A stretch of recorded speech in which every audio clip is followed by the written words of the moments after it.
안녕하세요, 해피엔딩입니다. 일본의 아베 총리가 역대급 경제 대책을 내놓았습니다. 12월 초에 아베 내각은 우리 돈 약 285조 규모의 경제 대책을 결정했습니다. 일본 정부는 이번 초대형 재정 부양책은 아베노믹스를 재가동하고 디플레이션 탈출과 경제 회생으로 가는 길을 확실하게 하기 위한 것이라며 그 배경을 설명했습니다.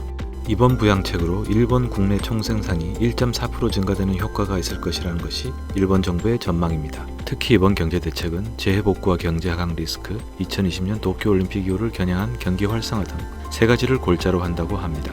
그러나 전문가들 사이에선 기대만큼의 성장률 효과가 있을지도 회의적이며 돈을 아무리 풀어도 경제가 살아나지 않는 것을 방증하는 것이라는 주장도 나오는 실정입니다. 일본 정부의 국가부채는 2018년 말 기준으로 이미 우리 돈 1경 2천조에 달합니다. GDP 대비 부채 비율이 무려 238%로서 유럽의 골칫덩어리 삼형제 그리스의 181%, 이탈리아의 127%, 스페인 95%를 가볍게 누르고 1위를 지키고 있는 상황입니다. 참고로 대한민국의 국가 부채 비율은 37%대를 유지하고 있습니다. 그리고 이미 일본은 매년 전체 예산의 4분의 1인 235조 원을 국가 부채 원리금과 이자 상환에 충당하고 있는데 빚내서 빚을 갚아야 하는 악순환에 빠져 있습니다. 아베 정부는 대규모 국가 재정을 풀어 미중 무역 전쟁과 한일 갈등으로 인한 수출 부진, 한국인 관광객 감소로 인한 지방 경제의 타격, 연이은 자연재해, 소비자 인상으로 인한 내수 위축에 시달리는 경제에 활력을 불어넣겠다는 보안입니다. 그만큼 현재의 일본 경제 상황이 심상치 않다는 얘기입니다. 2019년 3분기 0.3%로 내려앉은 경제 성장률이 4분기부터 마이너스 성장으로 떨어질 것이라는 우려도 큰 상황입니다. 로이터나 블룸버그에서도 4분기 성장률을 마이너스 2% 이하로 예상하고 있으며 국제통화기금도 일본의 성장률을 세 차례나 하향 조정하여 연간 성장률 0.5%를 넘지 못할 것으로 예측했습니다.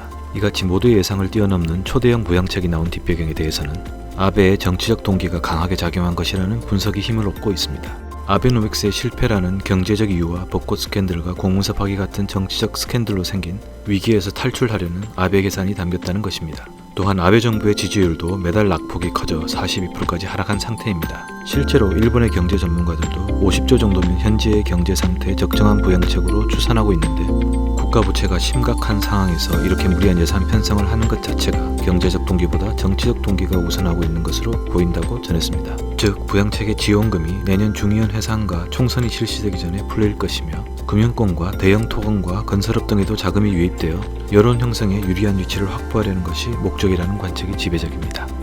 예상을 훨씬 벗어난 무리한 재정 부양책의 해외뿐 아니라 일본의 국내 언론까지 가세해서 이번 경제정책을 비난하고 나섰습니다.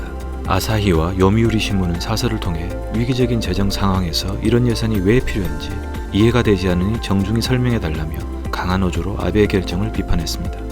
신문은 또 나라 빚이 1100조엔을 넘는 어려운 재정인데 소비 촉진이나 경제 수준 향상에 효과가 있는지 검증은 해보았는가라며 이번 대책의 예산의 규모와 사용처 분석을 제대로 하고 있지 않음을 꼬집어 비판했습니다. 또한 마이니치 신문도 대놓고 의심이 많이 가는 대책이다라고 비판에 가세했습니다.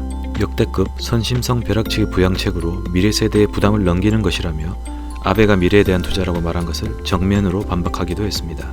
일본의 계속되는 돈풀기가 경제 흐름을 왜곡하고 경기 부양에도 한계를 드러냈다는 우려 가운데 단행된 이번 역대급 경기 대책이 단기적으로 반짝 효과를 가져올 수는 있겠지만 중장기적으로 오히려 일본 경제의 침체를 가속화할 것이라는 경고가 나오는 상황입니다.